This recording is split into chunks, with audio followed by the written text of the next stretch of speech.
What's up, guys? Today I am going to be doing another ranking video, this time for Disney princes. Not princesses, princes. You know, the men. I think a few days ago I uploaded my video of ranking all the Disney princesses, and if I recall I went on a lot of tangents that didn't make sense, but also made sense to me in my head. Probably gonna happen again, but let's just get right into it, guys. So 3, 2, 1, let's go. Alright, guys, let's get right into it. It's going to include both official and unofficial princes. I believe these are all of them. Maybe I missed a few. With the princess one, I didn't like that there's like Disney Channel ones per se, because like I said in that one, I don't watch Disney Channel. I don't want to. I just, no, no. But, I'm pretty sure this is it. We got these tiers. We had my number one favorite and top favorite. So only one of these guys will be in top favorite. Very good, neutral, bad, very bad, trash can. Though honestly, I don't think any of these guys will be in the trash can, honestly. Alright, well, let's just go in order by the way they show up here. Alright, Li Shang, he's pretty good. Probably put him in good. Like, I do like watching Mulan. Like, he's a fun character. He's a fun character, though I will say, I don't understand it when people try to say he's, like, bi or whatever. Like, I don't, like, and people try to say, like, people's, like, evidence for this is like, oh, well, he was into Mulan before he knew Mulan was actually a girl. Like, he thought Mulan was a guy or whatever, like, you know, he was into, no, he wasn't. He wasn't into her until he knew that she was a girl. So, like, you know, like, do we even watch the same movie? Like, I've obviously, obviously, you know, like, if he actually was bi, like, I wouldn't have an issue with that, but it's when people try to, like, just lie about that kind of thing just to get representation in or whatever. It's just stupid. Like, you know, go ask Disney to make a movie with a bi dude or whatever. Like, obviously, okay, look, obviously, guys, I have no issue with LGBT, obviously, but it always kind of, you know, like, but anyway, to about the actual character himself. That was already got a little kind of weird tangent, but like, he's funny, but not as funny as other princes. Honestly, to me, like, being a funny character is very important to me, or else I get bored. Like, you better have some sort of sense of humor, or I'm gonna get bored. So, like, you know, Kristoff, I'd probably put him in very good. I do like Kristoff. I don't like Frozen, though. Like, I think him and, like, kind of, maybe sort of Prince Hans are, like, damn, I didn't put Prince Hans in here. Oh, wait, but he's a prince, but he's also a villain, so I might want to save Hans for if I do a villain ranking, Disney villain ranking. Back to Kristoff, though, like, he's possibly one of the only things I like about Frozen, because, oh my gosh, the Frozen fatigue is real. They milked that franchise so much that nothing's, like, likable about it anymore. Like, when I was, like, as opposed to when I was, like, 4. But, Kristoff, he's still fun. He's still fun to watch, but the sequel kind of ruined him in a way. And okay, even though Lost in the Woods is my favorite, it's like my favorite Disney song, like, which obviously is his song in Frozen 2, like,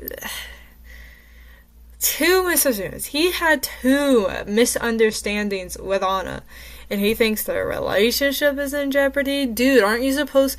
He's supposed to be 24 in that movie. Like, you're 1 year away from your brain being fully developed. I would expect better of you, Kristoff. You're a grown man. You shouldn't have really thought that. It just... Frozen 2 kind of ruined him a little bit. He was still funny, but, like... Still. Eric. I really like Eric. Granted, the movie didn't develop his personality that much, but being the viewer that I am, I usually see little things about a character and then piece it together, being like, oh, this is how this character is, you know? So, like, to me, like, he does have a decently well-developed personality, you know? He's fun to watch. I'm gonna take a sip of my Diet Coke. Excuse me.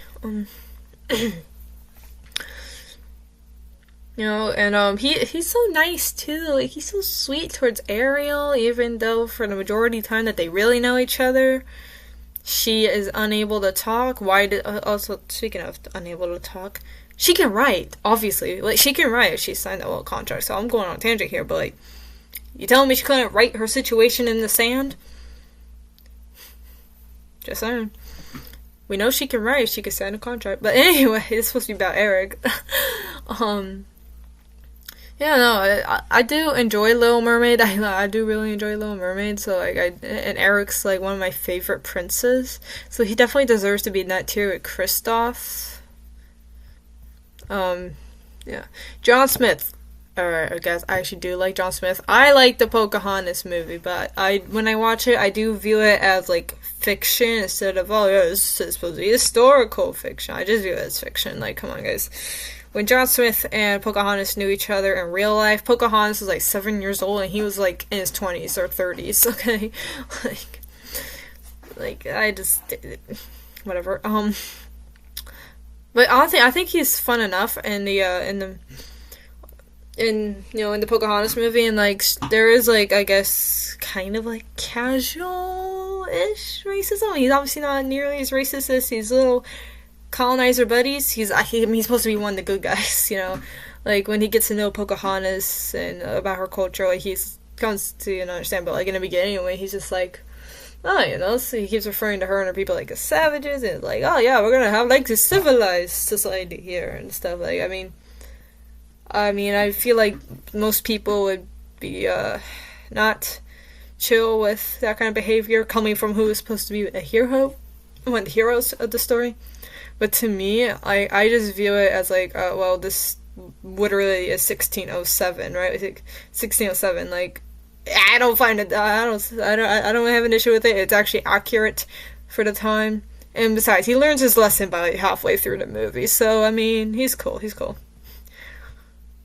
Although the inaccuracies, like, to me, that movie's inaccuracies are hilarious. But I did feel like for John Smith, I was going to have to address the,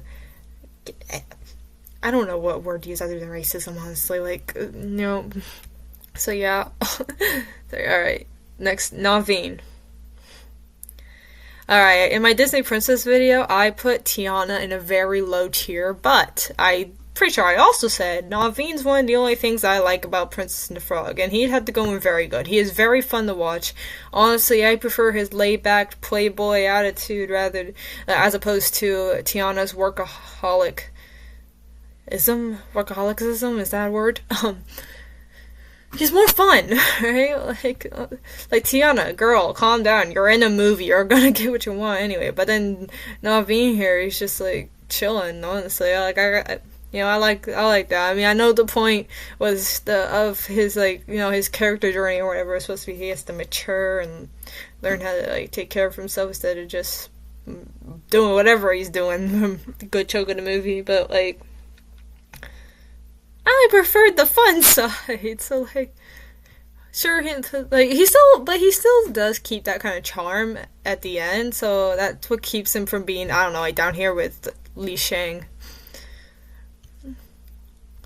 Also, speaking of Li Shang, I've seen people be like, he's the hottest, one of the hottest Disney animated characters ever. No, guys, this guy right here is. But we got 2 more to go before we get to Flynn Rider. So Philip, I'd put him in good with Li Shang. Like, I do like Sleeping Beauty. Like, it's a pretty good movie.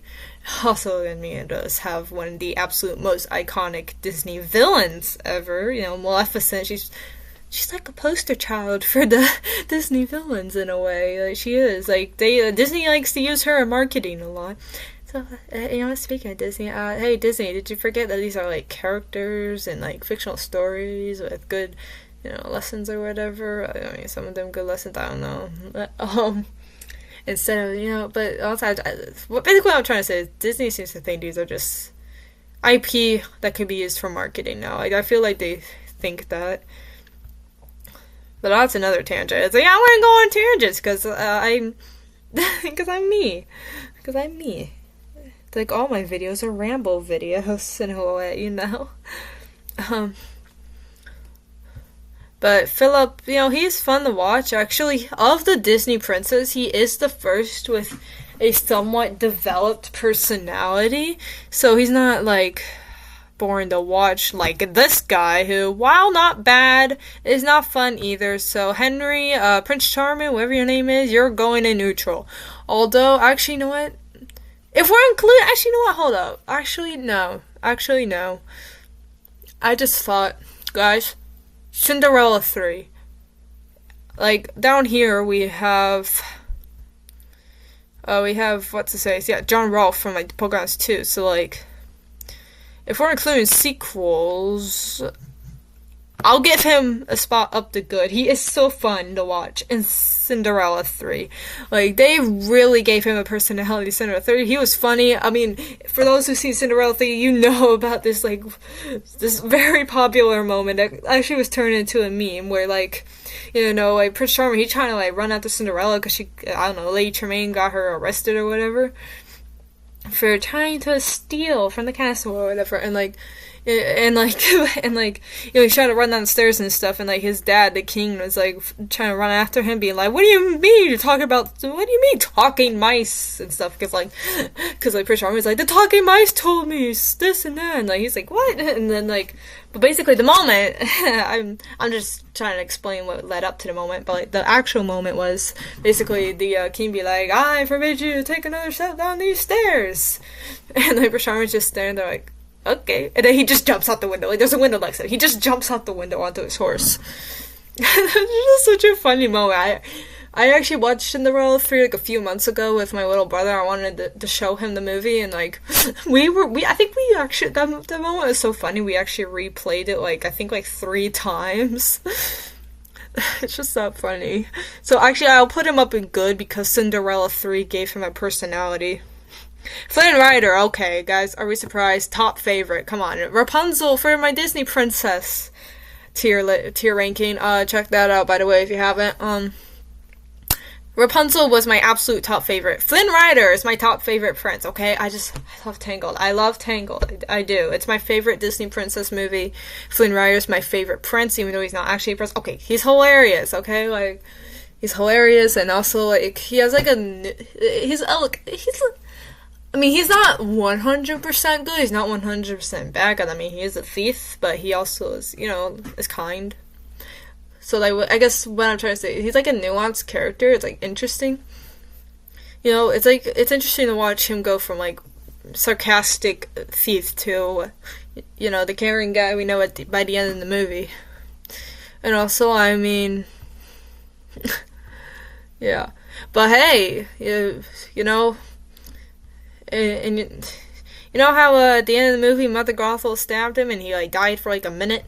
You know who else was dead for like a minute in their movie? Prince Adam right here. I'm putting you in. I'm gonna be honest, I don't like this guy that much. I actually don't like him that much. Also, where the heck is his face? Dang. Whoever made this tier list wasn't me. Although I did have to add some characters to the list. I just found a list. But this image was not something I added. So whoever made this tier list originally, like, I guess you don't like him either, because you picked the image where his face doesn't even show. But, like, guys, I mean, he's not that fun to watch. He's kind of annoying. I don't really like Beauty and the Beast, honestly. Lumiere and Gaston are, like, the only 2 characters I truly, truly like in that movie. And Adam's just kind of annoying, and let's just move on. Florian, I'll put in neutral. Like, nothing bad about him, nothing good about him. We literally see him in only 2 scenes, and guys, there actually was a reason for that.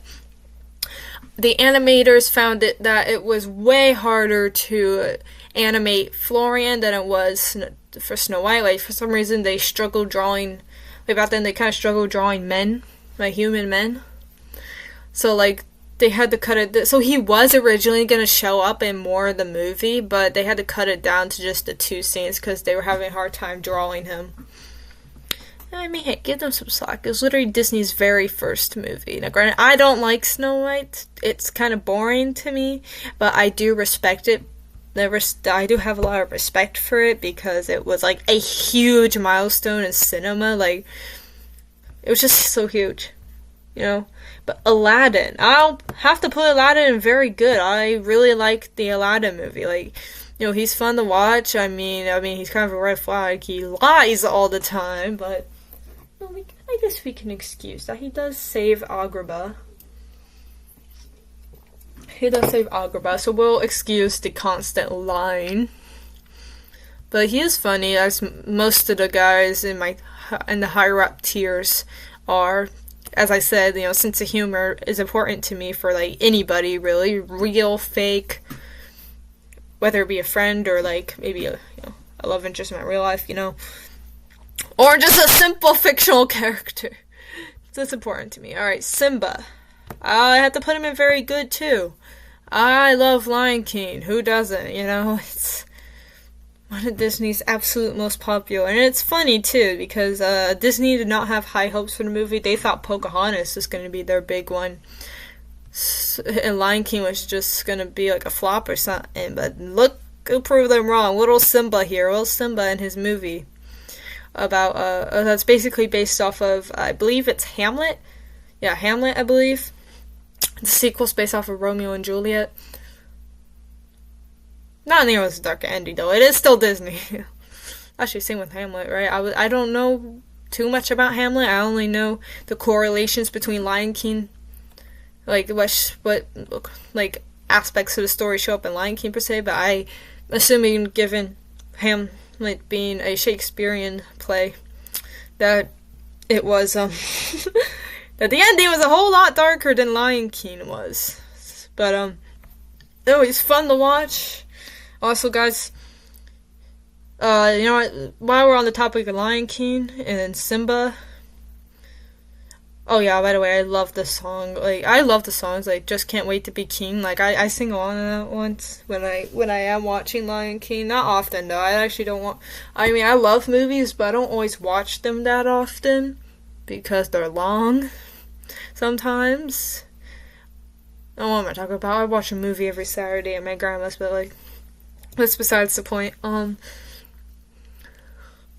the way, guys, what I was gonna say, Hakuna Matata, you know, like, that's, you know, the philosophy that's introduced to Simba that helps him, that kind of helps him, like, well, not entirely, but it does help him, like, not be too depressed for a while. You know, he just needs to relax. Obviously, Nala's, like, come back, and he does. But, Simba, you know, Hakuna Matata, though, if you put it in Google Translate, it does not mean what you think it means. Obviously, like, you could, that's what you know, like, it's an older movie where they had to use a real dictionary, because, like, Google Translate will tell you something completely different. But, let's just move on. I think you guys pretty much get where I'm going. Like, if they're fun to watch, they're gonna be in a higher tier for me. Phoebus, also very good. He's hilarious. Like, oh my god. No, his crush on Esmeralda's funny, though. There are some funny moments because of that. Like, you know, she's, like, going around literally attacking all the guards or whatever, like, after they mistreated Quasimodo or whatever, and he's just like, what a woman. Like, I don't, like, I find those kind of jokes, like, hilarious, and also he's just, you know, he's a really good character. Also, I mean, he is also in one of the darkest Disney films that there are. One of the darkest Disney films. When the guy took an arrow to the shoulder, like, yeah, that's how you know it's a darker kids film. Like, oh my gosh, our heroes can get injured. But, like I said, it's fun. He's fun to watch. Like, honestly, that's important to me. Oh, Jim Hawkins. Jim. Very good. Jim is fun to watch, honestly. Like, okay, although I do not have the same, background as him, obviously, his being, like, single mom, dad ran off when he was, like, 5 or whatever. You know, apparently Disney doesn't know how to just let their characters have both parents. You know, but, like, you know, him being a teenager, me being a teenager, I still feel like I relate to the character. Like, I definitely feel like I relate a little bit to the character. So I mean that adds it. Also, it's fun to watch and stuff. The movie's actually good. Like it is definitely underrated. Like go check it out if you haven't. And speaking of underrated, speaking of characters that come from underrated movies, this guy I've never seen Atlantis. I never have. I should find a time to watch Atlantis, but I haven't yet. So I'm gonna have to put Milo in neutral. I mean, he seems like a fun guy. Look at that smile. He's so happy. He looks so happy. He probably would be at a higher rank if I actually ever watched that movie. But sorry, no, can't put you any higher than neutral because I don't really know you. I don't really know you. All right, Tarzan. I'll put him in good. Like, he is cool and all, but there are a few things that's kind of off about him. Okay, I mean, I'm not the biggest. I like Tarzan just fine. I mean, come on, the soundtrack. Like, I mean, Tarzan the movie, not Tarzan the character. Like, the soundtrack with Phil Collins is awesome, but like, I have a hard time. Sometimes I struggle connecting the character as much as I can with others, and also he's not as humorous as the others, so I can't put him in hard. Alright, Hercules. I do like Hercules. I think he's awesome. His song Go the Distance is one of my favorites as far as Disney songs go. I love that one. You know, he's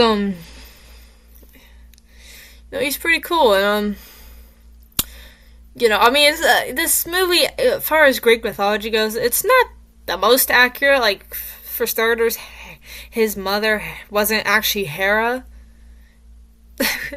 And Hera wasn't actually his biological mother. And she definitely did not like him. So, that's already, like, an inaccuracy in the movie. But this isn't about the movie. This is about the character. I don't know much about the original Hercules tale, so I wouldn't be able to compare per se, but as far as the Disney version of him goes, he's pretty cool, you know. And also it's kind of funny to me personally to see, like, you know, he's all like jacked up or whatever. You know, look at that arm muscle, if crying out loud. Unless you're like have super strength or powers or whatever, like how do you get it that big, right? Like, he's still, like, so socially awkward, especially when he's around Meg. It's so sweet. It's so sweet to watch. And speaking of muscular dudes, Maui. Alright, I'm gonna have to put him no higher than good. I like Moana and all, but it's a little long.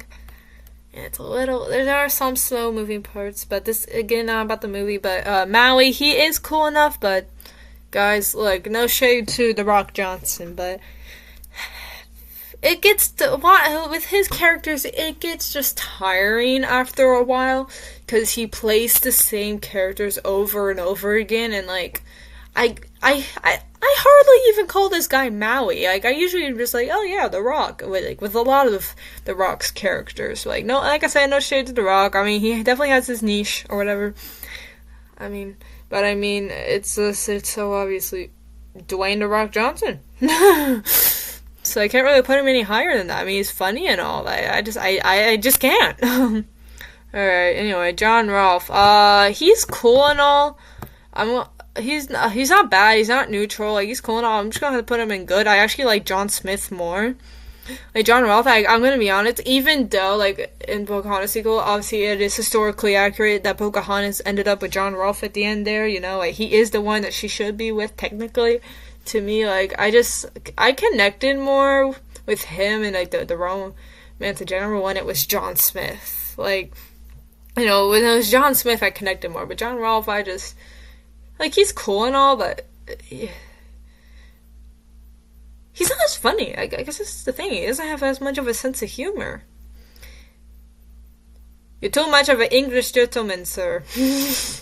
I guess that's what I'm gonna say. Like, he's too much of a gentleman. Like, excuse me, you could be a gentleman and have a sense of humor at the same time. I mean, hold on a sec. Like, Phoebus. We'll use Phoebus as an example. Like, he's a gentleman enough in Hunchback, but you know, and he also jokes around a bit, you know. But this guy, I don't remember him joking around too much. I Okay. Alright, Cusco. Okay. I love that movie. I did love that movie. I only watched it a couple times. For some reason, whenever I watched a movie, I'm craving mac and cheese. And I think it's because whenever I would watch it, like my grandma, my Michigan grandma, she would she would make me like those microwavable mac and cheeses. But like that's besides the point. He's funny and all, but I wouldn't put him as high as these guys. Obviously, obviously, Emperor's New Groove is literally a comedy. Of course, he's funny. It's one of the I've seen a lot of people say it is the funniest Disney movie. Yes, he's funny, but I'm just not as attached. I don't get as attached to him as like the other ones when I'm watching. So yeah, David will go in good as well. I think David's awesome. Like he is awesome. Let's all give a round of applause because he's an awesome boyfriend, love interest to Nani. Did they ever actually start dating?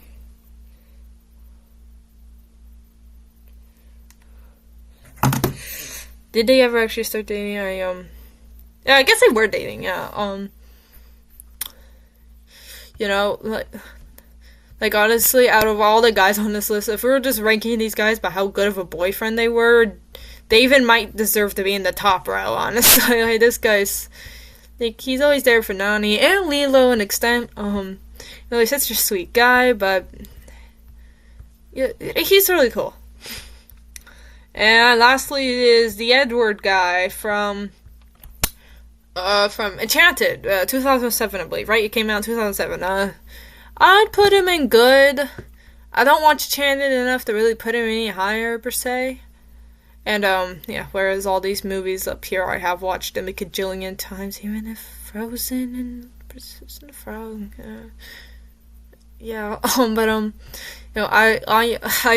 I thought it was hilarious watching him try to navigate New York as, this prince with, like, the big puffy sleeves or whatever. Like, I think that's cool. And also, okay, clearly, okay, looking at the tier list as a whole, clearly I have a bias towards male characters and just men in general. Actually, I prefer hanging out with men over women. Ignore the fact that my best friend is a girl. Ignore the fact that Sunny is a girl and I'm best friends with her. And I just said I prefer hanging out with men. It's still true, I do. But, clearly, just in general, though, because in my Disney Princess one, there was literally princesses way down here and stuff. But all these guys are, like, way up here. Like, the majority of the guys are way up here. Sure, like, these two are neutral and this dude's in bad, but, like, clearly I have a bias. Clearly.